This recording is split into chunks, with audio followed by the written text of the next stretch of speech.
Money TV, ladies and gentlemen, welcome back to another edition of Edmonton Oilers discussion here, a late night edition. Yeah, you know what? Sometimes you gotta get to it, right? And of course, if there's anything I'm gonna talk late night about, well, it's gonna be Ryan Nugent-Hopkins, duh. And if you follow along on Sportsnet, they recently had a mailbag come out from Mark Spector regarding Mr. Ryan Nugent-Hopkins in one question. I'll throw that up there for you to read. There were a variant of questions. There was one about Krug. There was one about Olivier Rodrigue. There was one about why are they restarting the NHL? Like, why are they so insistent and all that? And, of course, an Ethan Morrow comparison. There was everything. And these mailbags have been entertaining for the most part. I haven't been able to catch all of them, well, because I've just been doing work things and then totally forget about it and never actually see it for whatever reason. But this said, I saw this one obviously pretty much because Ryan Nugent-Hopkins is involved and an extension is involved, and you have NHL underscore rumor update asking, will the Oilers talk to RNH's camp about a contract extension anytime soon? Do you think he stays here? That's what was posed to Mark Spector, in which he responded. Normally, Nugent-Hopkins could not be signed until July 1st, after the 2019-2020 season is complete. Nuge has one more year on his contract, just a pre-qualifier. That date is unknown now, although I do not expect a contract offer from GM Ken Holland until well into the 2020-2021 season. There just isn't a great deal of pressure here on either side. Yes, I think RNH signs in Edmonton, and here's why. This is what he goes on to say. You can see it on your screen right now. I took a screen cap for you. I know some of you don't actually watch the video, but this I encourage you to actually make your way back to the screen and check it out. Nugent-Hopkins is a genuine top 6 player who carries his weight in the lineup. He's 27 in his prime. My goodness, the Oilers have actually been able to develop a star into his prime, right? We've got McDavid and Draisaitl. They're just getting into the nitty-gritty. But you're talking about Nugent-Hopkins emerging as a star in his prime the past 2 years. Woo! Wow! It's been a long while since we had that. Not since, maybe Ryan Smith, maybe? Sean Horkoff? Don't know. Couldn't tell you. And not replaceable without paying someone else whatever it is he'll make in his next deal. Plus, the Oilers don't have any top 6 forwards on the horizon, so they would not be able to even remotely replace him internally. Nugent-Hopkins makes $6 million and has become a 70-point guy. Yes, he has. I'd guess he'll be looking for Draisaitl money, and that's kind of the crazy part, right? You talk about Draisaitl money, whew, that's high. Problem is, Draisaitl should be getting paid exactly what McDavid's getting paid right now, based on how he's evolved into a player, right? Draisaitl, when he signed the contract, a lot of people thought it was overpriced. Now it's the best bargain in the NHL. Well, ladies and gentlemen, now you got Nugent-Hopkins pushing for that. And as a 60, 70-point guy, as the cap has rose compared to Draisaitl's contract signing a few years ago, realistically, that's not out to lunch. However, we'll continue. Though the Oilers may think that's high. So Mark Spector qualifies that the Oilers might think that high. But with McDavid at 12.5, Draisaitl at 8.5 atop the salary structure, Nugent-Hopkins could be signed for a number that does not leave Edmonton like Toronto, top heavy with 3 forwards averaging over $11 million apiece. So just ballpark at $33 million. You've got McDavid, you've got Draisaitl at 21. You're not obviously going to go out there and pay Ryan Nugent-Hopkins $11 million or so. So the math to get to 33 million is a lot further, so you're probably looking, you pay Nuge the 8.5, you're looking at 29.5. Now yes, that's handcuffing yourself a little bit. However, you talk about things coming off the books in a few years' time, and realistically, if you get a compliance buyout for James Neal, the money is best spent on Ryan Nugent-Hopkins, no matter what. And the best part of Twitter, the best part of Oilers Twitter right now is what Oilers Nation and Jordan Eberle really kick-started last summer with the Keep Nuge Forever movement. There is no question. You know what? I saw a tweet on it, and the best tweet I saw on it is simply about how, you know what, for damages, essentially for damaging Nuge, right? You got to pay him for the damages. And we have made him suffer. Everybody talks about how Connor McDavid there has suffered towards the end of last year, suffered so bad in Edmonton. I'm sorry. Nugent Hopkins has been here since what, 2011? And has one playoff appearance, one first overall pick before the other. Please, that's the statement. Not that McDavid doesn't deserve a lot better, but realistically, you know what? Nuge, a guy that probably any other draft year wouldn't have gone number one, and to a lot of people, wouldn't have even gone number one that year. But you know what? He's a guy that it's not about the point total. He's gotten over the injury bug. He's become a prominent, beautiful second line center on this Oilers team.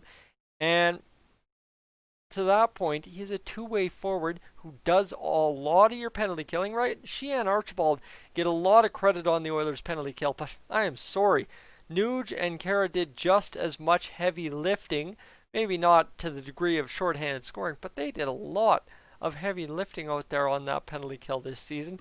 And you know what? He's a guy that, hey, he's just an absolute beauty out there. I think at one point he was wearing an A this season. It's been a long while.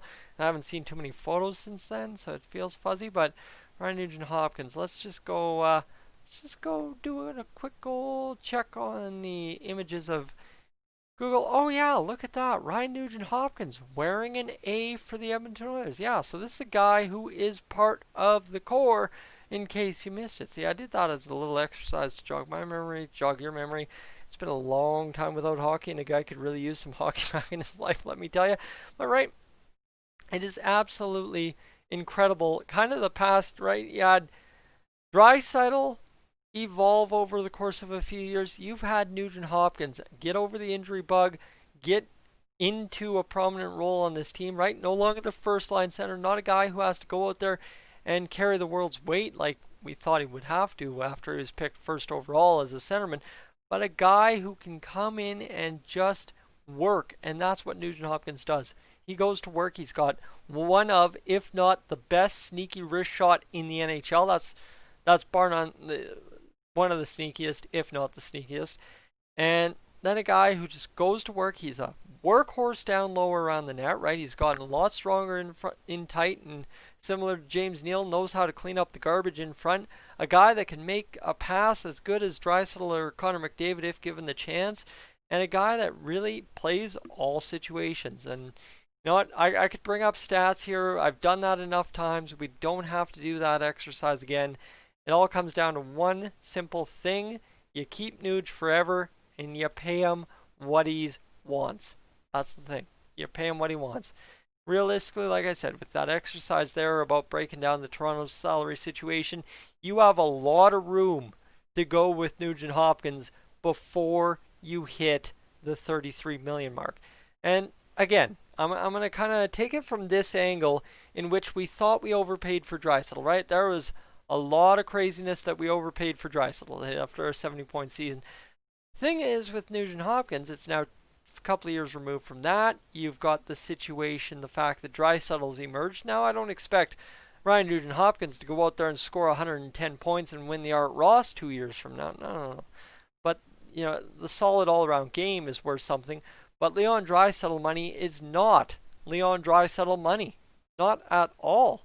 Not in the least is that Leon Draisaitl money.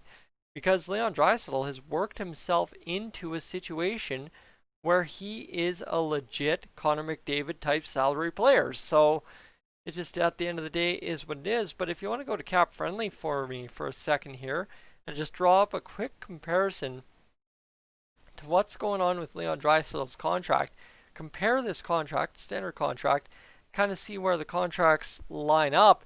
You've got Evgeny Kuznetsov at 86.5% of a match at $7.8 million. So, right, you're talking Evgeny Kuznetsov, very important to the Washington Capitals, right? Kind of that same situation, if you would, that secondary center to Nicholas Backstrom.